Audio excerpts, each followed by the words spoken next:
Muy buenos días. Buenos días, soy la doctora Carola Marina Herváez Rosario. Les doy la más cordial bienvenida a la presentación de los libros Rafael Cordero Molina, la construcción de un prócer negro en Puerto Rico durante la segunda mitad del siglo XIX y el entorno educativo e historiográfico de Celestina Cordero Molina. Ambos libros del doctor Gerardo Alberto Hernández Aponte, profesor de la Universidad de Puerto Rico, recinto de Río Piedras. Estas dos nuevas publicaciones giran en torno a lo que es la historia de la educación en Puerto Rico, así es que hoy ese va a ser el tema que va a discutirse aquí, que se va a plantear en esta presentación. Primeramente, agradezco a todos los presentes que están aquí. Doctor Hernández, le agradezco por venir a nuestra casa de estudios de la Universidad Interamericana de Puerto Rico, recinto de Arecibo. Le damos la más cordial bienvenida. Agradezco también a la rectora de nuestro recinto, la doctora Karen Wulco, y a la decana interina de Asuntos Académicos, la doctora Wanda Balseiro, por la acogida que han dado a esta actividad. También excuso a la doctora Karen Wulco, que no ha podido estar. También al personal docente y no docente, a los estudiantes, y hago una mención particular a los estudiantes del curso de Literatura y Comunicación, Ensayo y Teatro, que voluntariamente quisieron colaborar en esta actividad y poner sus talentos a disposición. Igualmente a la comunidad externa, hemos hecho una invitación también a la comunidad externa y agradecemos su presencia en esta mañana. Sean todos muy bienvenidos. Para comenzar formalmente la actividad, hacemos la apertura con la oración de afirmación a cargo del profesor Amílcar Saúl Soto, director de la Oficina de Vida Religiosa. Buenos días, tengan todos bienvenidos. Como toda actividad oficial, siempre comenzamos con una oración y le voy a pedir son tan amables que estemos en pie. Oramos en el nombre del Padre, del Hijo y del Espíritu Santo. Señor, gracias por el día que nos regalas, gracias por este momento y te pido de una manera especial que tu presencia esté con nosotros en esta actividad de principio a fin. Te pido que bendigas a esta distinguida visita que está con nosotros. Gracias por su talento y porque su deseo de compartirlo con nosotros. Que hoy podamos aprender y enriquecer nuestra vida más.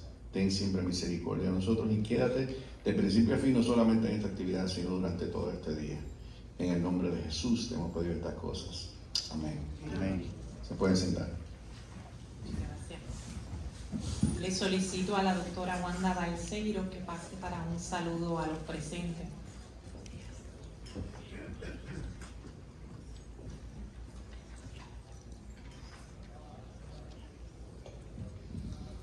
Buenos días. Qué bueno, qué rico tenerlos aquí a todos presentes y en especial a nuestro invitado de honor, ¿verdad? Nuestro investigador e historiador, el doctor Gerardo Alberto Hernández Aponte. Para nosotros es un honor. Él ha estado en este escenario y esta es su segunda vez.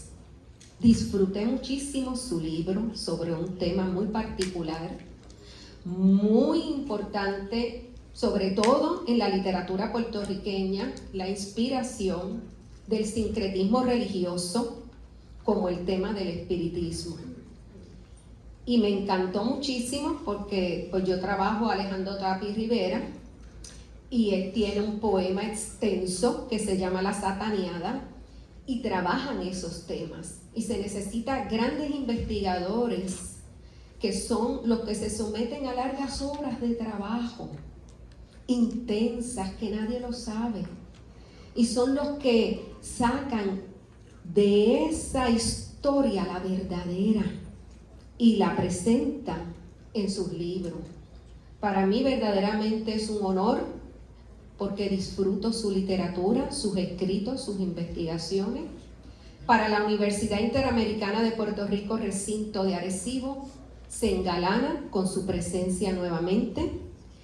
Nuestra rectora, la doctora Karen Wulco, está en asuntos oficiales y hubiera disfrutado mucho esta presentación de sus libros, sobre todo porque el tema que se va a presentar es de la educación, es nuestra razón de ser.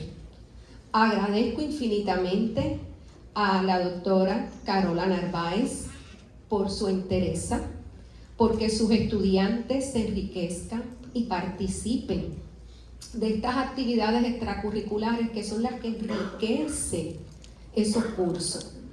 Agradezco a los profesores que han apoyado estar aquí con nosotros, del departamento tanto de estudios humanísticos, del departamento de ciencias sociales, del departamento de educación, nuestro director de la biblioteca del Centro de Acceso a la Información, Biblioteca René Marqués, el señor Martín Rosado, siempre presente, a nuestro director del Departamento de Educación, el doctor Pedro Rivera, agradezco su presencia en medio de nosotros, a profesores como la doctora Mirna Herrera, es un placer siempre tenerla con nosotros, al doctor Luis Cruz. Tenemos invitados aquí, ¿verdad?, que se van llegando de la comunidad y esperamos que lleguen de la comunidad y la jerarquía, ¿verdad?, religiosa. Y les digo esto porque yo sé que nuestro invitado y escritor e investigador va a presentarles, pero yo siempre, como le había compartido hace unos momentos al doctor Hernández, la figura de Rafael Cordero es algo que me toca a mí muy de cerca por la parte humanista de este gran ser humano que tuvimos en Puerto Rico para aquellas épocas, inimaginable cómo iba a ser la educación en nuestro país. Rafael Cordero fue una persona que vivió el humanismo interior, pero lo vive a través de su familia, los valores de la familia. Es algo que nosotros tenemos que seguir cultivando en este siglo XXI. Su padre y su madre fueron quienes le enseñaron a leer y a escribir. Y era ese valor añadido a su vida. Son 3 hermanos y él se lo va a explicar. Vivieron eso de su hogar. ¿Y qué hicieron? Lo dieron al mundo. Y eso es lo que se llama vocación. Por eso es que al maestro siempre nos dicen, ustedes son de vocación. Porque no hay nada que nos pague a nosotros un sueldo que equipare lo que es la educación. Jamás, jamás. Por eso es que decimos que en el refrán del vulgo, esta profesión es como el crimen, ¿verdad? No paga. Porque las horas son eternas, son largas. Y uno se entrega al estudiante.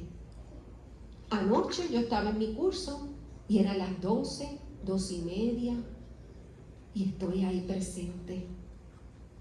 Y es hermoso ver y compartir con el estudiante y decirle, tranquilo, confía, vas a alcanzar tu meta, no te quites. Y eso fue lo que hizo Rafael Cordero en aquella época. Y no había división de lo que tenemos ahora en el Departamento de Educación, que si esto es elemental, esto es superior. No, él cogía todas las edades y de todos los colores.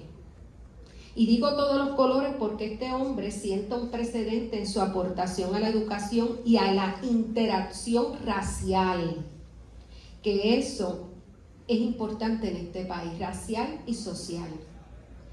Y me impresionó muchísimo porque cuando yo estudié a Alejandro Tapia Rivera sabía que él fue su maestro. De ahí es que yo empiezo a incursionar sobre Rafael Cordero.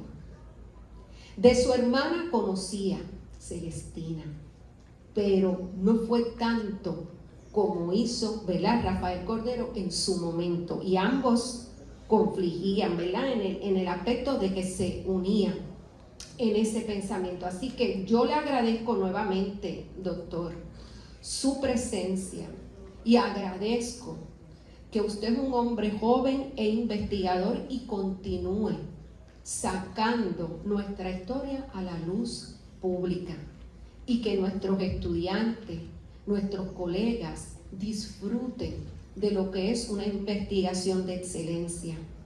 A mí me encanta su forma de escribir porque usted inicia cuestionando. Y eso es lo que hace la profesión de un investigador. Su planteamiento es cuestionamiento.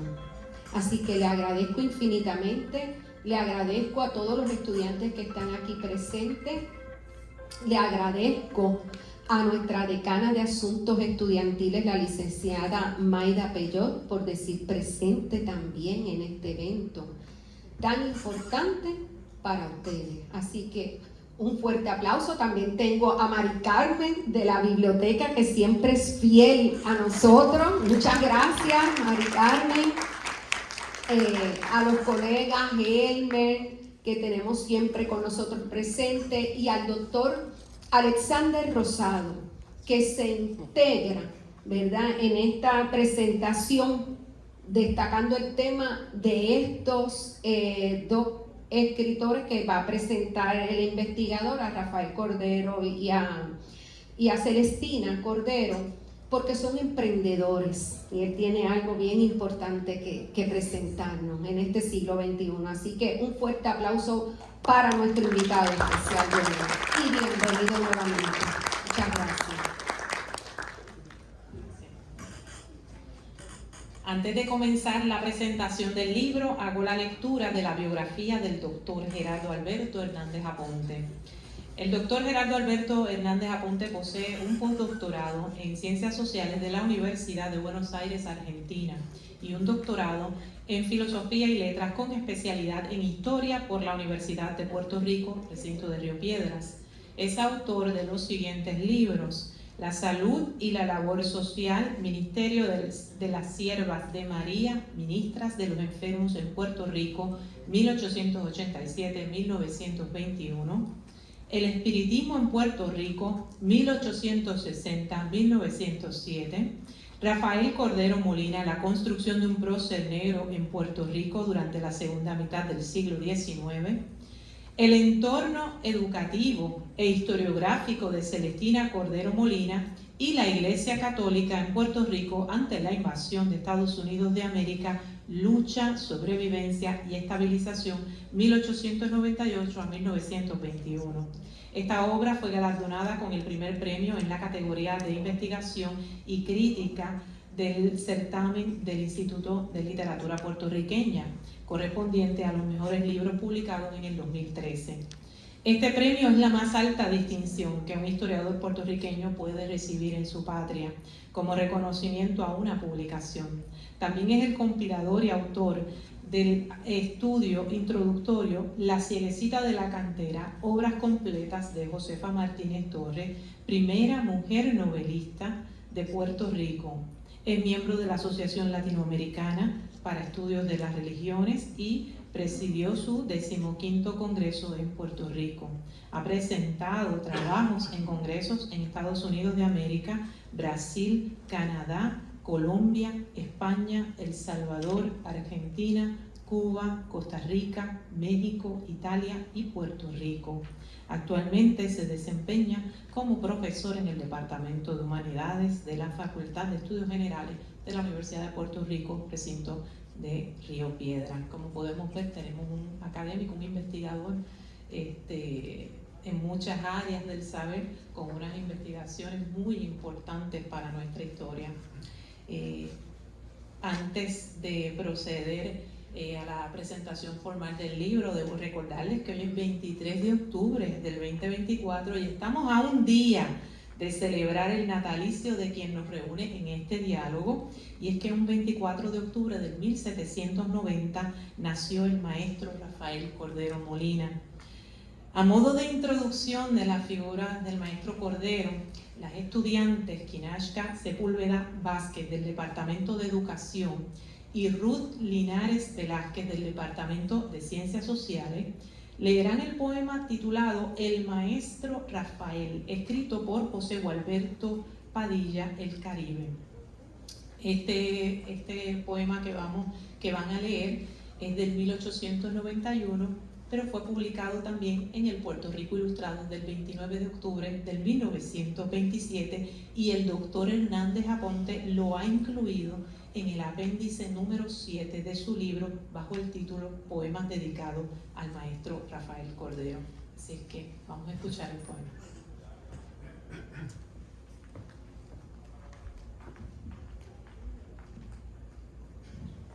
Buenos días. Pobre y humilde artesano, de oscuro y modesto nombre, hubo en Borinquen un hombre caritativo y cristiano. Con la dádiva en la mano y en el corazón la calma, ciñó por única palma la pura y dulce alegría que con sus dones hacía para provecho del alma. Es una historia de ayer que está viva en la memoria. Aún recuerdan esa historia los que nos dieron el ser, ellos que pudieron ver que el modesto medestral, en combate desigual con el tiempo y la ignorancia, a la pobre y tierna infancia daba el pan intelectual. Sacerdote de la idea, de la ilustración obrero, tuvo el noble tabaquero la fe que redimir crea. De la fecunda tarea a que dio su vida fiel, conquistó como laurel de la tumba que lo abriga, que hoy el nombre se bendiga del maestro Rafael. Y cuando el naciente sol, que a iluminarnos empieza, brilla en toda su grandeza el cenit español. En su candente arrebol, otra edad verá lucir, con letras de oro y zafir grabado en mármol duro, ese nombre, ayer oscuro, glorioso en el porvenir. José G. Padilla, El Caribe, año 1891.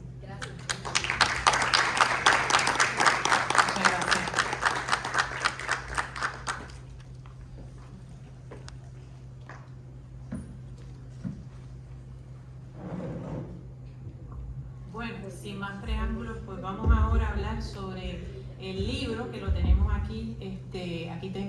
Voy a comenzar con el del maestro Rafael Cordero Molina, La construcción de un prócer negro en Puerto Rico durante la segunda mitad del siglo XIX, y luego continuaré con el entorno educativo e historiográfico de Celestina Cordero Molina. En primer lugar, le agradezco al doctor Gerardo Hernández por compartir con nuestro recinto estas dos nuevas publicaciones que ya he mencionado, que giran en torno a la historia de la educación. Como profesora en los cursos de teología, historia y español, me ha parecido muy interesante leer los dos libros porque he encontrado una fusión en esas áreas del saber que yo tanto disfruto. Ambos libros son muy reveladores para nuestra historia. Mientras me preparaba para esta presentación, me preguntaba qué cosas podría compartir con ustedes que pueda activar la curiosidad intelectual de que ustedes no solo se queden con mis palabras, sino que busquen más allá. Es así como, inspirada en el testamento del maestro Rafael Cordero Molina, que se encuentra en el apéndice número 4, encontré algo que capturó mi atención. Y eso que capturó mi atención me llevó entonces a identificar 3 cosas que me llevo de cada uno de estos libros. ¿Por qué del testamento? ¿Por qué 3 cosas? ¿Qué yo he visto en el testamento? Voy a leerles un pedacito de ese testamento, donde dice: por la divina misericordia, en la plenitud de mis facultades intelectuales, creyendo y confesando el altísimo e inefable misterio de la Santísima Trinidad, Padre, Hijo y Espíritu Santo, 3 personas distintas y un solo Dios verdadero, y en los demás misterios y sacramentos que cree, predica y enseña nuestra Santa Madre, la Iglesia Católica Apostólica Romana, en cuya verdadera fe y creencia he vivido y protesto vivir y morir como fiel cristiano, tomando por mi intercesora la Serenísima Reina de los ángeles, María Santísima, Madre de Dios y Señora nuestra, y por medianeros al Santo Ángel de mi guarda, a los de mi nombre y devoción, además de la corte celestial, para que impetren de Dios nuestro Señor el perdón de mis pecados. Hicieron la cita, y ustedes pensarán que yo he visto en esa cita que me ha capturado, y es esa mención trinitaria. Como pueden ver, al comienzo de este testamento se evoca esa presencia trinitaria. Esto no es nada nuevo cuando hablamos de testamentos de esta época. Ver esta expresión religiosa, pues ya sabemos qué es lo que cuál era esa fe que se profesaba. Sin embargo, cuando lo leí, sentí que a veces hay que hacer como el maestro de maestros. Es decir, como el mismo Jesús, que llevaba su enseñanza desde la sencillez, pero con sustancia. Es por esto que hoy voy a elaborar una discusión en la que voy a hablar sobre esas 3 cosas que me llevo de cada uno de los libros. Y comenzamos con el libro del maestro Rafael Cordero. La primera cosa que me llevo, enseñar al que no sabe. Esta ha sido la obra de misericordia que es el motor de arranque para el maestro Cordero. Según Hernández Aponte, y cito, Cordero Molina concibió su labor como una misión. Por estas razones se dedicó en cuerpo y alma a la enseñanza gratuita, pues pensaba que así debía hacerse. De esta forma cumplió con la obra de misericordia de enseñar al que no sabe. Hicieron la cita. Ya ahí de entrada yo he encontrado un tema tan interesante y que no se había explorado a saciedad, no lo había visto desde esa perspectiva y me ha parecido muy interesante, sobre todo entendiendo ese entorno religioso. Cabe señalar que en el entorno familiar del maestro, él había recibido de sus padres ese ejemplo en la educación que luego llevaría también, que vamos a ver más adelante, que lo llevaba también su hermana.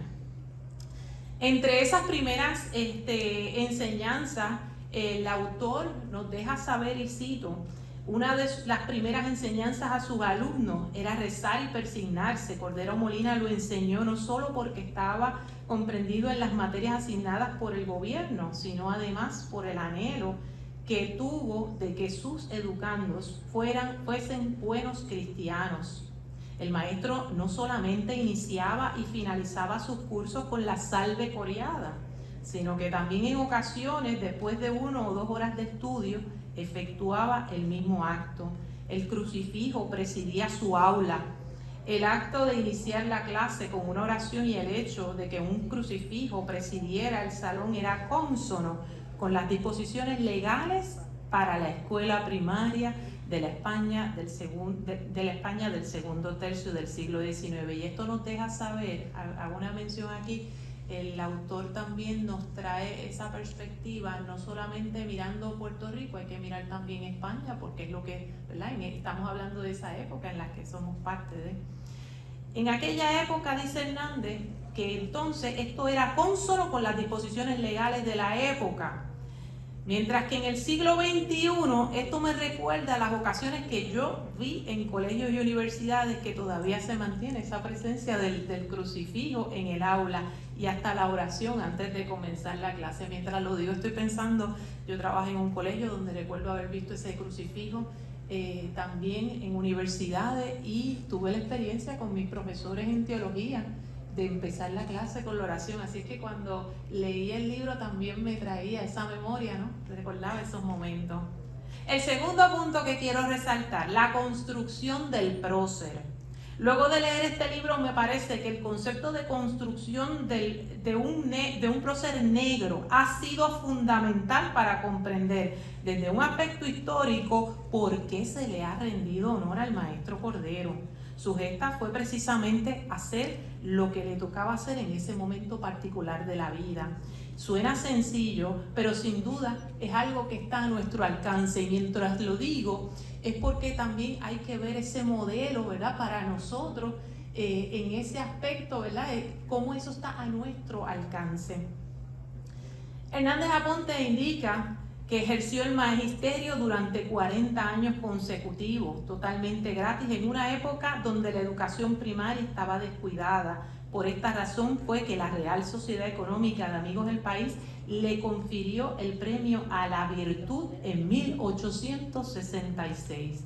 Igualmente hay que señalar que el reconocimiento como prócer constituye el acto de igualar su figura a la de un hombre ilustre de tez blanca, y esto lo menciona el doctor Hernández Aponte en la página 272. El tercer punto que quiero resaltar de este libro es desmitificar. ¿Por qué desmitificar? Existen muchas publicaciones sobre la vida del maestro Cordero que en su mayoría han repetido lo mismo, pero esta investigación del doctor Hernández Aponte toma las fuentes con sumo cuidado para ver el sujeto histórico. Ese detalle de observar el sujeto histórico es muy importante, porque en ocasiones puede suceder que la emoción ante un tema te lleve a manejar la investigación desde eso mismo, desde la emoción. Y el historiador tiene que ser muy cuidadoso para mantener eso al margen. Aquí el autor deja esa emoción a un lado y explica lo que ha podido observar en las fuentes consultadas y lo que se decía en los estudios o investigaciones anteriores. Igualmente debo mencionar que a lo largo de la historia muchas personas, muchos nombres se han identificado como esos discípulos del maestro Cordero, pero las fuentes consultadas por el investigador han permitido establecer algunos de esos nombres de los discípulos, y no se lo puedo decir yo, en la página 135 el autor coloca una tabla con los nombres de estos discípulos. Y luego de presentar esa tabla explica algunos nombres que no incluyó, que históricamente se habían mencionado como sus discípulos. Por último, en cuanto a este libro, si me preguntan para quiénes está escrito el libro, a mi juicio, a Carola Narváez. Para el que esté interesado en conocer la historia de una manera objetiva, dejando que las fuentes hablen por sí mismas. Segundo, para personas que tienen una afinidad con el tema teológico y religioso, entiendo que pueden encontrar en este libro una experiencia de vida en la que la fe es el centro y culmen. Y tercero, para los que disfrutan la poesía, y se sorprenderán porque dicen esto es un trabajo de historia, en el apéndice número 7 de su libro, bajo el título de Poemas dedicados al maestro Rafael Cordero, aparece una selección de poemas que han sido publicados en distintas épocas, pero que manifiestan el aprecio que se le ha tenido a este gran maestro. Así que también desde esa perspectiva, que de hecho el poema que leyeron las estudiantes era parte también del libro. Ahora voy a hablar sobre el libro de El entorno educativo e historiográfico de Celestina Cordero Molina. Voy a hablar sobre este. En este libro he encontrado material de gran valor histórico para quienes estamos interesados en la historia de las mujeres. Este libro, en él pueden encontrar el tan anhelado estudio que el mismo historiador, padre Fernando Picó, había indicado que hacía falta sobre la escolarización de las mujeres, aunque Hernández Aponte indica que todavía resta mucho por hacer. El prólogo de la historiadora, la doctora Sandra Enríquez Seiders, a mi juicio ha sido excepcional, porque comienza con un fragmento de una canción que sin duda desde el comienzo ya entiendes por qué el autor ha colocado una imagen de un bordado en tela en la portada del libro. Esta antesala provoca desde el inicio que el lector sienta esa curiosidad por adentrarse en el texto. Las tres cosas que me llevo de este libro. Número 1, una vez más, enseñar al que no sabe. Aunque ya lo había mencionado en relación al maestro Cordero, no podemos olvidar que este es un asunto muy importante en esa época.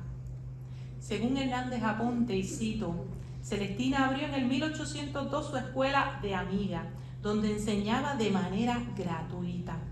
Todo parece indicar que lo hizo como ejercicio de la obra de misericordia, enseñar al que no sabe.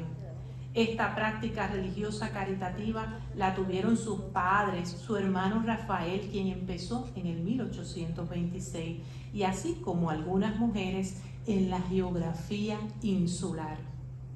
En febrero del 1820, Celestina solicitó al cabildo una plaza de maestra debido a que su padre ya había muerto y ella mantenía a sus progenitoras y a sus hermanos. Es así como en agosto de 1820 recibe la licencia para enseñar. El tema de enseñar al que no sabe es muy importante dentro de la obra de esta familia, porque fíjense en que ya no solamente estamos hablando del maestro Cordero, sino ese entorno familiar. Número 2, ¿qué otra cosa me llevo de este libro? La educación de la mujer. La ilustración trae consigo el tema de la educación de la mujer. Es así como empezamos a ver la importancia de fomentar esta educación, que en ese tiempo lo que pretendía era formar buenas esposas, madres y administradoras del hogar. Hay que poner en contexto también la época, por eso lo menciono, ¿verdad?, desde esa perspectiva. Por esto el autor plantea que la doctrina cristiana y la costura eran una parte importante en la educación. En el tema de la educación de la mujer cobra gran importancia la labor de las escuelas de amigas. Debo destacar que Hernández Aponte hace una gran aportación al investigar lo que fueron las escuelas de amigas, y considero que es el mayor aporte que ha dado a nuestra historiografía puertorriqueña. En tercer lugar, el otro tema que me llevo, ¿verdad?, también de esta obra, desmitificar una vez más. Porque se ha dicho que Celestina fue pionera en la educación, pero según el autor, y cito, él dice: a mi juicio, Celestina fue una mujer que indiscutiblemente aportó a la educación de niños y niñas en San Juan. Continuó la labor iniciada por la Iglesia, el Estado y diversas mujeres que por cuenta propia se dedicaron al ministerio educativo en Puerto Rico. Sin embargo, de acuerdo con la documentación consultada, hasta el momento no se puede atribuir a su persona ser pionera en el campo educativo femenino insular. Lo examinado hasta ahora demuestra seguir desempeñándose como maestra y obtener un salario con el cual poder sostener a su familia. Y cierro la cita. No porque el autor diga esto significa que pierde importancia, al contrario, está resaltando que existían otras mujeres también que estaban llevando una labor encomiable. El autor, por esto es que indica que en las fuentes consultadas aparecen otras mujeres identificadas como de tez negra, morena o pardas. En el caso de Celestina y su hermana Gregoria, aparece con una M en el renglón que indica que su clase podría significar, lo que era su clase, que podría significar mulata, parda o morena.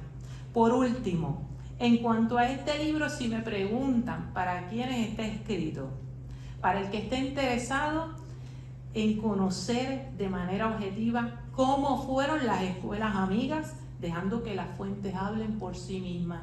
Y vuelvo y lo repito, yo creo que el tema más importante de este libro, que va a dar mucho de qué hablar, las escuelas de amigas. Es muy revelador en ese aspecto. Las personas, número 2, las personas que quieran explorar el tema de las escuelas amigas, en este libro hay referencias que incluyen Puerto Rico, Cuba y España, que pueden ser de gran utilidad para otros investigadores. En tercer lugar, a los que disfrutan las estadísticas, no sé si en esta audiencia tengo personas que disfruten de las estadísticas, pues en el apéndice 1 podrán ver también el estado de alfabetización en Puerto Rico, 1838. También en el apéndice 2 al 4 se encuentran los censos de las escuelas primarias de 1838 a 1847. A mí en lo personal, cuando vi el libro, a mí me encanta ir primero también mirar las fuentes, los apéndices, y fue maravilloso toda la información que se encuentra aquí, que sé, y no tengo dudas, que va a dar paso a nuevas investigaciones. Número 4, el que quiera conocer qué personas estudiaron, ¿verdad?, con Celestina, en el apéndice 5 encontrará una lista con los nombres y los datos encontrados sobre sus discípulos, sobre sus estudiantes. Así es que, como pueden ver, ambos son dos obras maravillosas en las que la cantidad de fuentes primarias es sorprendente. Una sola lectura no basta, porque hay que volver otra vez y disfrutar ese texto. Es rico también en citas, en notas explicativas, y eso facilita también al lector, sobre todo al que no tenga conocimiento en cuanto a esto, va a entender claramente. La forma como escribe el doctor Hernández Aponte es muy interesante, porque te hace sentir que él te lo está contando. Es de fácil lectura. Yo creo que para cualquier persona es tan sencillo. Yo, mientras voy leyendo, me parece estar teniendo una plática con el doctor Hernández Aponte. Así es que también es muy fácil de leer. Digo que siempre es bueno darle otra leída, porque es que para los investigadores son tantas fuentes maravillosas que provoca a uno ir a buscarla. Así es que, bueno, Le felicito al doctor Hernández Aponte por el aporte que ha hecho a la historiografía puertorriqueña. No tengo dudas de que ambos libros van a servir de motivación para otros investigadores a seguir estudiando el entorno educativo de Puerto Rico en diferentes momentos históricos. Igualmente sé que para nuestros estudiantes de educación estos libros pueden servir de motivación para seguir adelante con su vocación magisterial, aún pese a las dificultades que puedan encontrar con el sistema educativo o con la realidad que les rodea. Pues muchas gracias. Pues sí. ¿Sí? Ahora dejo el espacio para que el doctor Gerardo Hernández Aponte se dirija a ustedes.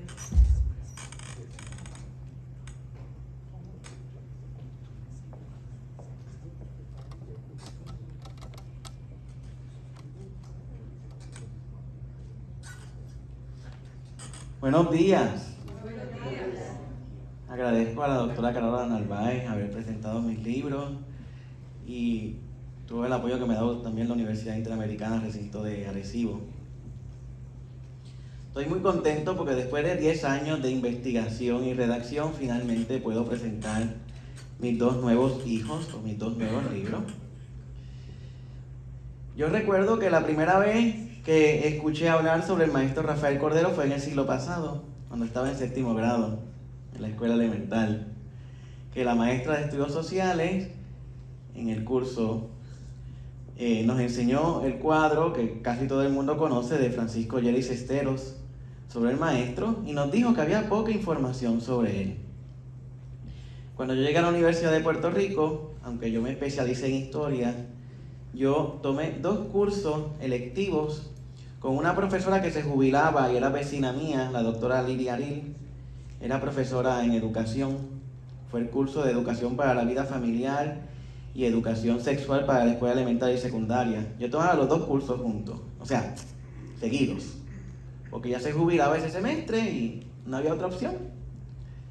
Y ella estaba desalojando la oficina y tenía una mesita. La oficina daba la casualidad que quedaba frente a frente al salón y tenía una mesita y iba colocando los libros que no quería para que los estudiantes los tomáramos. Y entre los libros que colocó allí estaba Labor Educativa, maestro Rafael Cordero Molina. Era una especie de opúsculo o de panfleto publicada por la misma facultad que en aquel entonces se llamaba Facultad de Pedagogía en el 1992. Y eran monografías sobre el maestro Rafael, que en un curso una de las profesoras había compilado los mejores trabajos y los había publicado. Y yo lo guardé recordándome lo que me había dicho la maestra de escuela elemental. Cuando llegó el año 2003, yo estaba un día investigando en la colección puertorriqueña, en la YUPI, que es la biblioteca más completa que existe sobre Puerto Rico. Y de momento veo que está investigando en la misma biblioteca el abad Oscar Rivera, que es el superior de los benedictinos de Humacao, y que yo sabía que estuvo bien envuelto en la causa del beato Carlos Manuel Rodríguez. Y yo, como soy bien averiguado, le pregunté a la directora de la colección puertorriqueña que qué él hacía allí, porque me estaba extraño. Y ella me dijo, está investigando del maestro Rafael. Y dije, pues yo tengo una fuente. Pero yo en aquel entonces era bien tímido. Y ella me dijo, pues yo te voy a presentar y tú le dices. Entonces me lo presentó, le doy la fuente. Y me dijo que era que estaban recopilando información porque que la Iglesia Católica quería canonizar al maestro Rafael. Tiempo después vi en la televisión el anuncio oficial de la apertura del proceso de canonización y semanas después o meses después me escribe un correo electrónico pidiéndome que si yo podía colaborar con él investigando en la prensa puertorriqueña del siglo XIX información sobre el maestro Rafael. Yo en aquel entonces estaba haciendo mi tesis de maestría y era estudiante a tiempo completo. Así que en mis ratos libres, en lo que yo investigaba o redactaba mi tesis, pues me metí en la biblioteca a investigar del maestro Rafael y le iba enviando la información. Entonces él me dijo que el círculo del maestro Rafael se reunía, creo que era un sábado al mes en aquella época, y me invitó. Yo estaba bien nervioso, yo era bien tímido, pero bien tímido.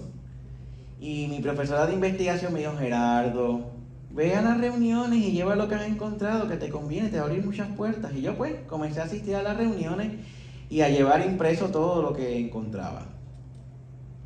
Así las cosas, llegó el momento de hacer mi tesis doctoral y estaba redactando la propuesta en el año 2006 y mi director de tesis de maestría, el doctor Manuel Alvarado Morales, que fue decano de la Facultad de Humanidades de la UPI en Río Piedra, me exhortó a que dejara a un lado el tema que yo estaba trabajando para mi tesis doctoral, que era el espiritismo en Puerto Rico, y que escogiera el maestro Rafael. Pero yo no quería. Yo les voy a decir la verdad, yo odiaba a los próceres. No porque menosprecie ser puertorriqueño, de lejos de mí tal cosa, sino porque la misma maestra que me había enseñado quién era el maestro Rafael, todos los meses había que entregarle una monografía, o bueno, varias monografías de 3 o 4 próceres. Todos los meses ella escogía 4 o 5 o 6 hombres ilustres y mujeres de Puerto Rico y había que escribir, y había que hacerlo a mano. En aquel entonces no había computadora. Y yo odiaba a los próceres porque decía, ¿cómo esta gente tiene tiempo para hacer tantas cosas? Aprenden tantos idiomas, viajan a tantos lugares, escriben tantas cosas. Digo, ya aprendí cómo lo hacen. Claro, porque pues soy profesor, escribo, publico, hablo. Pero yo los detestaba. Y por si no lo saben, yo escribo a mano. Yo que odiaba escribir a mano esas biografías, pues yo escribo a mano. Yo aprendí mecanografía en la escuela superior, pero ya yo no domino ese arte, así que yo escribo a mano. Todos mis trabajos, aunque ustedes no lo crean, yo los escribo a mano y alguien me los pasa.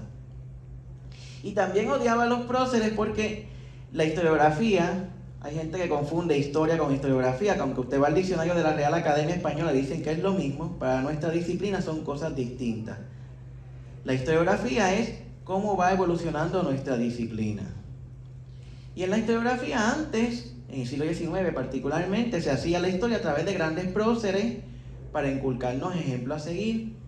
Pero ya a finales del siglo XX o mediados del siglo XX en adelante, nuevas corrientes historiográficas señalan que ya lo que es importante no tanto es un personaje, sino los procesos históricos. Así que esa forma antigua, que todavía algunos colegas la siguen y yo la respeto, pero no comulgo con ella, pues a mí no me gustaba. Así que habían 2 razones por las cuales yo tenía aversión de trabajar al maestro Rafael Cordero, porque yo no veía otra forma de trabajarlo si no era una biografía. Así que yo seguí trabajando con el espiritismo y le dije que no. Y gracias a Dios que hice eso, porque yo no tenía la madurez académica ni intelectual para producir, modestia aparte, los 2 textos que he producido. Además de que habían fuentes que en aquella época no estaban disponibles para consulta porque son de reciente catalogación, o fuentes secundarias que no estaban publicadas y que después me dieron mucha luz.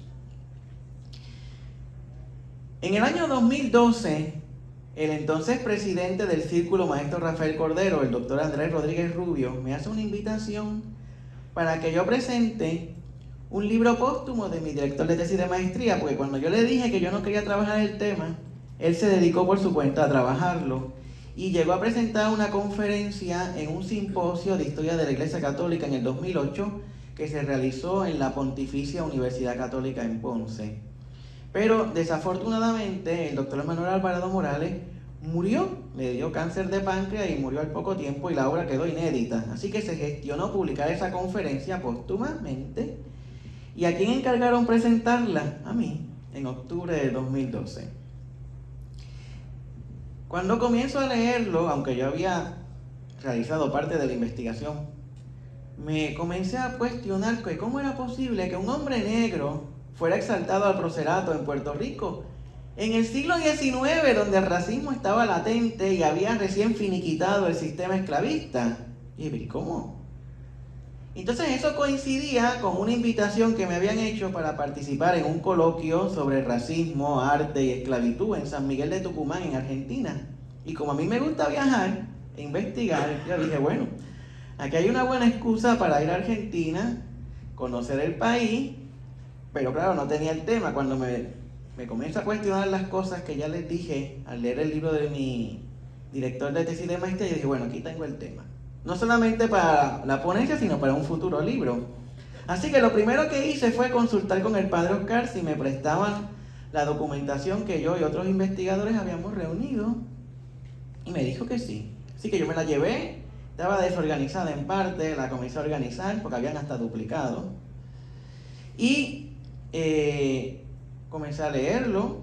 El norte mío era cómo un hombre negro llegaba a ser prócer, pero me había dado cuenta que en la biografía había muchas inconsistencias, muchos mitos, demasiados. Y cuando yo consultaba con las fuentes primarias no era así. Entre ellos, que él fue pionero en la enseñanza interracial, eso es falso. Desde 1770, el reglamento de Miguel de Muezas, que era el gobernador, establecía que los niños debían, y el maestro debía aceptar a los niños indistintamente de su color de piel y de su condición social. Además de que también hay que situar las cosas en su contexto, porque nos han hecho creer que Puerto Rico es un país de gente blanca. A finales del siglo XVIII, el 60% o más de la población de Puerto Rico no es blanca. Así que yo comencé a escribir, aunque el texto no es una biografía, comencé a escribir un capítulo donde yo, desde la historiografía, presentaba cómo se veía al maestro Rafael Cordero y qué decían los documentos. Es un capítulo donde yo desmitifico su figura. Cuando estaba haciendo el texto, uno de los problemas que confronté era, yo sabía que existían las obras de misericordia, las 14, 7 corporales y 7 espirituales, pero enseñar al que no sabe para mí era enseñar catecismo, no era más nada. Y yo le pregunté a cuántos sacerdotes y curas me encontré y nadie sabía. Todo el mundo me decía lo que yo sabía. Bueno, un día, porque yo soy obsesivo con la investigación, es lo más que me gusta hacer en esta tierra, sigo busca y encuentro un catecismo del siglo XVII donde hablaba que enseñar al que no sabe era enseñar cualquier tipo de materia a la persona que lo necesitara. Pintura, escultura, música, lo que fuera. Siempre y cuando yo no tuviera ningún interés económico, de lucro, y siempre y cuando esa persona no fuera familia o conocida mía. Y así las cosas, la evidencia que tenía sobre el maestro Rafael Cordero comienza a hacerme sentido. Durante la investigación yo recibí un correo electrónico en el 2013 de la historiadora Norma Valle, donde me exhortó a incluir a Celestina en el libro. Yo dije, bueno, Celestina era un capítulo de 33 páginas en el libro. Pero cuando varios colegas lo leyeron, me dicen, Gerardo, esto no hilvana con la temática, sácalo. Públicalo como un artículo de revista. Y yo no me gustaba mucho la idea, pero dije, bueno. Pero cuando comienzo a trabajar el dichoso capítulo para publicarlo en forma de libro, de artículo, me doy cuenta de que la historiografía sobre la educación de la mujer en Puerto Rico ni en España ha sido tenida en cuenta. Y ahí es que me doy cuenta que tampoco sobre los maestros, porque la educación en el siglo XIX estaba dividida por sexo. Los maestros enseñaban a varones y las maestras a niñas. Entonces, yo conseguí un artículo sobre la formación del profesorado en España antes de la creación de las escuelas normales. Y ahí es que yo me topo con el concepto de escuelas de amigas, que son mujeres que no tienen ningún tipo de instrucción y se dedican a cuidar a los niños mientras las madres trabajan o les enseñan catecismo, a veces les enseñan juegos, y en el caso de las niñas, costura y bordado. Hay 3 clases de escuelas de amigas, las que son mixtas, es decir, que una maestra tiene a niños y niñas juntos, o las que son de niñas solamente, y en Puerto Rico y en alguna otra parte del mundo las hay de varones solamente. Es una institución que nace de manera informal en España y que a todos los lugares donde España colonizó y conquistó se va a extender. Haciendo la investigación, me puse a buscar si alguien en Puerto Rico había tocado las escuelas de amigos, las mencionaba. Solamente encontré que la doctora Raquel Rosario hacía una mención tangencial. Y entonces empiezo a buscar en otros países, me pongo a buscar en República Dominicana. Entonces me topé un libro que hacía una referencia, pero como es por Google Book no lo podía ver completo. No lo consigo en ninguna biblioteca. Y cuando pongo el título me doy cuenta que la doctora Mirna Herrera, que está aquí presente, lo tenía, o por lo menos lo conocía porque lo usaba en uno de sus escritos. Y yo la llamo y me dice, Gerardo, es que yo doné todos los libros en la Interamericana. Y yo, es que no puede ser porque no está en el catálogo en línea, a menos que no lo hayan catalogado. Busque otra vez, por favor. Y entonces lo encuentra. Y yo le dije, yo lo que necesito es la foto de tal página y tal página. Cuando me envía la foto, ahí yo descubrí educadores de ambos sexos negros haciendo lo mismo que Rafael y Celestina en Cuba. Y dije, ¿qué? Entonces, no citaba fuente, citaba un informe de un fraile. Yo me pongo a buscar y encuentro que hay unas memorias publicadas de la Sociedad Patriótica de La Habana de fines del siglo XVIII, donde había un censo de escuelas y mencionaba a estos maestros. Yo busqué en cuánta biblioteca había, me metí en el catálogo universal, en ningún lado aparecía. Y dije, bueno, esto hay que escribir a Cuba, porque hay gente que lo está citando y tiene que haber sido que lo vieron en Cuba. Así que escribí a la biblioteca Fernando Ortiz del Instituto de Literatura y Lingüística José Antonio Portuondo Baldor en La Habana. Y la bibliotecaria me dice, Gerardo, dame unos días. Y los días pasaban y nada, yo bien desesperado, porque yo soy bien desesperado, y no llega. En eso pues me voy a España a investigar, porque yo iba a investigar otro tema, pero me metí también, tenía una lista de bibliotecas que quería ir a ver, porque en la biblioteca de la ESID, que es la biblioteca de la Agencia Española de Cooperación Internacional para el Desarrollo, que era lo que antes era cultura hispánica, había una colección de libros de historia de la educación en Cuba. Y yo quería ir a verlos, a ver si transcribían el informe o qué había. Estando en España me llegó por correo electrónico toda la memoria esa de Cuba que yo había pedido. Y la bibliotecaria me dijo, Gerardo, no era mi labor, pero te he hecho el favor. Y yo, bueno, gracias a Dios que lo hizo, porque eso era oro lo que me envió. Yo llego a Puerto Rico, leo no solamente lo que traje de la biblioteca de la ESI, sino las memorias cubanas y todo lo que tenía. Y ahí es que yo me percato que hay escuelas de amiga en Puerto Rico. Y comenzó mi búsqueda, porque la variante de que enseñaban a varones, dije, bueno, pues comencé a buscar todas las biografías de los próceres de principios del siglo XIX y finales del XVIII, los puertorriqueños, por supuesto, que estudiaban con maestras. Y ahí empecé a encontrar a Tapia, a Hosto, bueno, y además de que, como yo voy a la biblioteca de Derecho a escribir, tenía sentado al lado un profesor de hispánico de la YUPI, que se llama Iván Salvá, no sé si todavía da clase allí. Iván Salvá, yo le comenté lo que estaba haciendo y me dice, Gerardo, ya mira, yo no había mirado la biografía de Hosto y empecé a mencionarme nombres. Y me dijo, ¿y las mujeres? Porque si es un libro, y empezó a decirme, y empecé a buscar, y a buscar. Y empezó a hablarme de fuentes y de cosas. Yo puse a buscar, y a buscar, y a buscar. Así que el libro de el capítulo de Celestina se convirtió en un libro.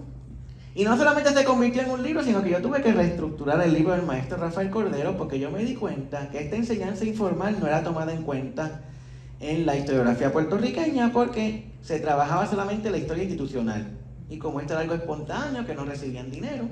Así que tuve que crear un acápite de los maestros sin títulos. Ahí es que me doy cuenta que los varones no pueden ser maestros con títulos en la época española, porque necesitan limpieza de sangre. Las mujeres sí podían ser maestras con títulos, aunque fueran negras.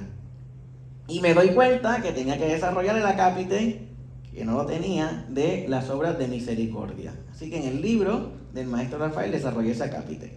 Y también me di cuenta de que los dos libros tenían que salir juntos, porque se integran, se complementan, y en uno yo cito al otro. Yo soy de los que cojo una portada. Yo los libros los diseño yo. Tenía ya la foto para la portada del maestro, que si usted la mira, me imagino que muchos no la conocen, ese es el rostro original del maestro Rafael. Aquí a Puerto Rico vino el pintor Pedro Lovera y lo pintó. Oyer lo pinta, pero ya él había muerto. Oyer lo pintó en 1891. El maestro Rafael Cordero muere en 1868.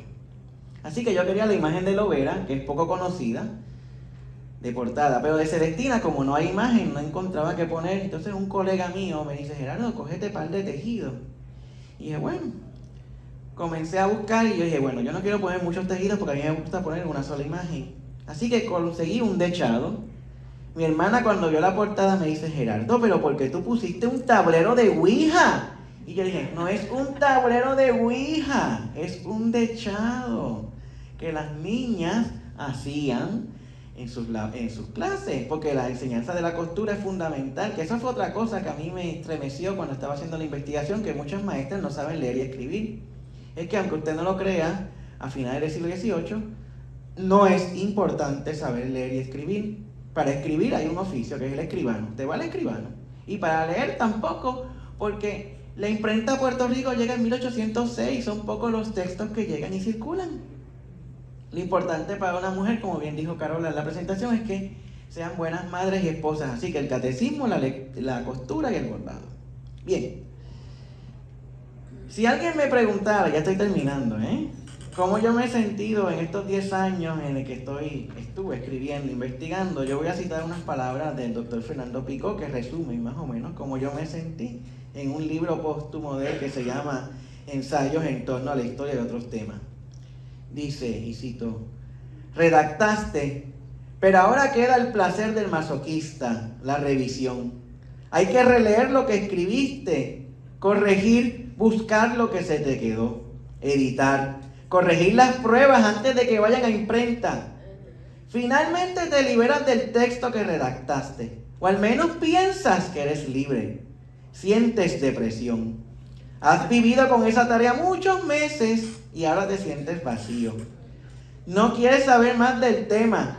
No sea que encuentres algo adicional y ya es demasiado tarde para añadirlo. Imaginas que va a haber una guerra mundial o dos, un terremoto, un desastre cósmico antes de que se publique tu texto. Piensas que la víspera del día en que llegue la edición te va a atropellar el camión de la basura. Tienes un arsenal de respuestas sarcásticas a las críticas que te van a hacer. Lamentas que te has privado del premio Nobel por no publicar en sueco.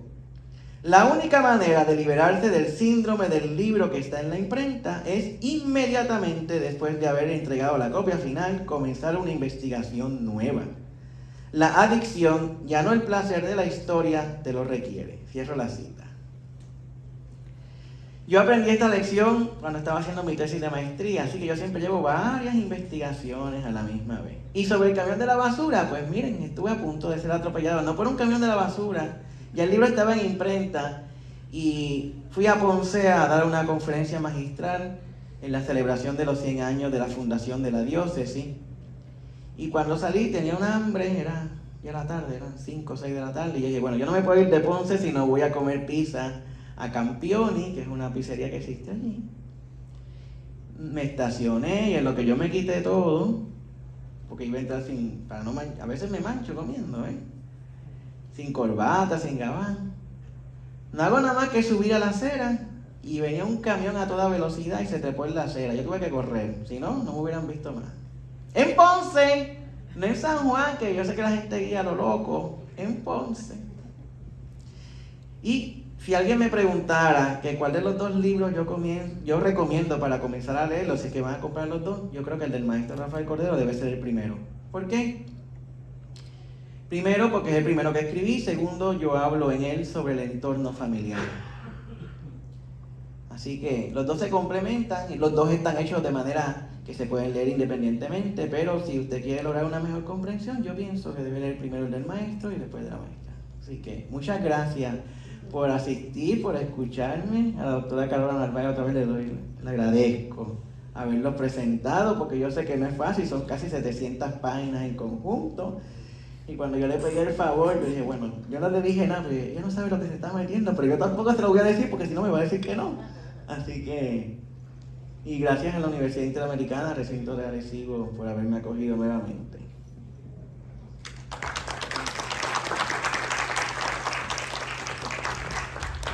Si alguien desea hacer alguna pregunta al autor del libro, este es el momento.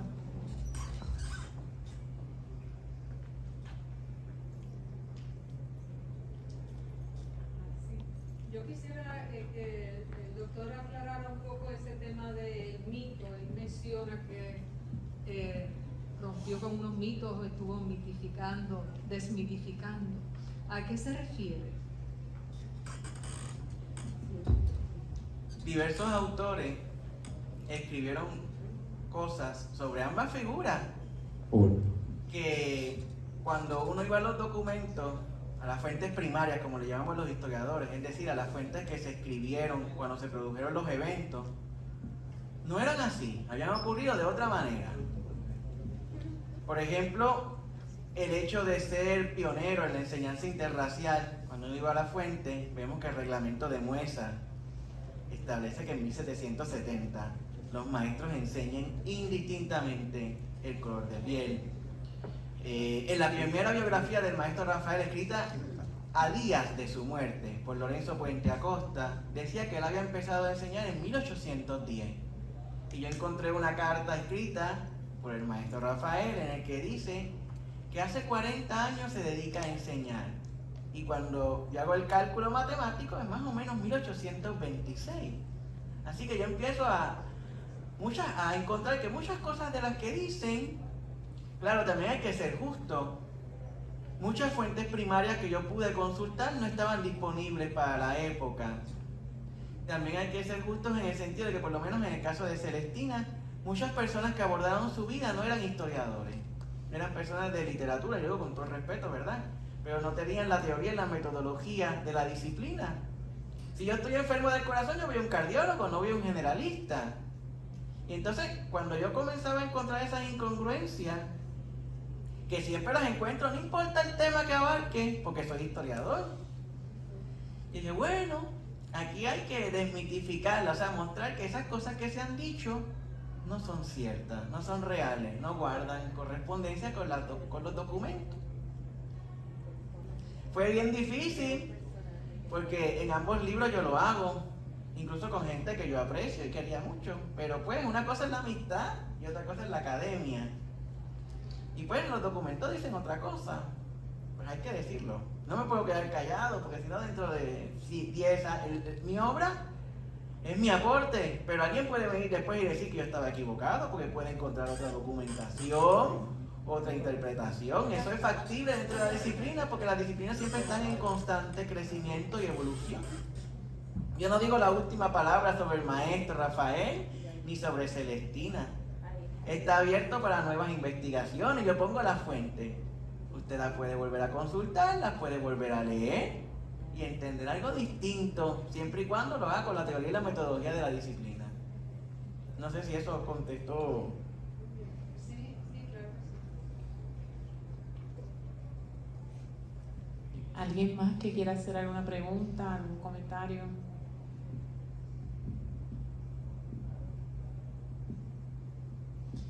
Bueno, pues yo sí quiero hacer un comentario. Cuando estaba leyendo el libro, vi que menciona sobre el hermano de padre que tuvo Cordero Molina, de Antonio, y hace una mención de familiares. Vi ahí el apellido Veloz y me trajo al recuerdo mi tesis en literatura, porque me llegó a la mente don Francisco Veloz Molina, el padre de Marcio Veloz Magiolo. No sé si ha podido verificar si por ahí hay alguna relación. Desafortunadamente no. Ese hermano del maestro Rafael que nadie menciona, lo encontró el doctor Osiris Delgado, en paz descanse, en una conversación con uno de sus descendientes. Y ninguno de los tres hermanos, ni Gregoria, ni Celestina, ni Rafael, se casaron ni tuvieron hijos. Yo sé que hay una sobrina, porque la documentación lo dice, menciona, pero no dice el nombre. Y dije, bueno, tiene que ser hija de este hermano. O sea, hay evidencia. Lo que pasa es que yo tengo un gran problema. Yo nunca logré localizar ni el acta de bautismo, ni el acta de entierro del padre del maestro Rafael. Y por tanto tampoco de ese hijo. Sí tengo acta de bautismo o de nacimiento y de defunción de los hijos de Antonio, que es el hermano del maestro Rafael. Y en una de las actas de defunción, creo que es de la hija, menciona el nombre de él y del papá. Y como ya me habían dado la referencia, además de que en el testamento del maestro Rafael Cordero está anotado en el margen que uno de los descendientes de Antonio pidió copia del testamento para impugnarlo, para quedarse con las propiedades. Son las únicas referencias que tengo. Si yo encontrara esa parte que los conectara, porque busqué, claro, hasta escribí a Santo Domingo y llamé, porque según la documentación de parte de la vida de ese hermano, Lucas no nació en San Juan, sino nació en República Dominicana. Pero pues no he encontrado documentos y si eso es cierto, pues. Pero no he logrado. Digo, la investigación siempre está abierta, pueden aparecer documentos que estén en manos personales o que a lo mejor lo vi y se me pasó, o que no está catalogado o inventariado, o puede aparecer en cualquier otro pueblo, porque usted puede haber muerto, por ejemplo, en Vega Baja y nacido en Vega Baja, y todo el mundo dice que nació en San Juan. Bueno, así que yo espero que algún día aparezca para que me quite, porque esa fue una de las espinas que nunca, de las pocas cosas que yo nunca pude concluir o estar satisfecho a complejidad es eso. Pero pues siempre hay cosas en los libros que uno se queda con la duda, con la inquietud. ¿Qué pasó? Interesante. Muchas gracias por esta presentación. Hay mucho que decir, hay mucho que podríamos, ¿verdad?, compartir. No sé si hay alguna otra pregunta.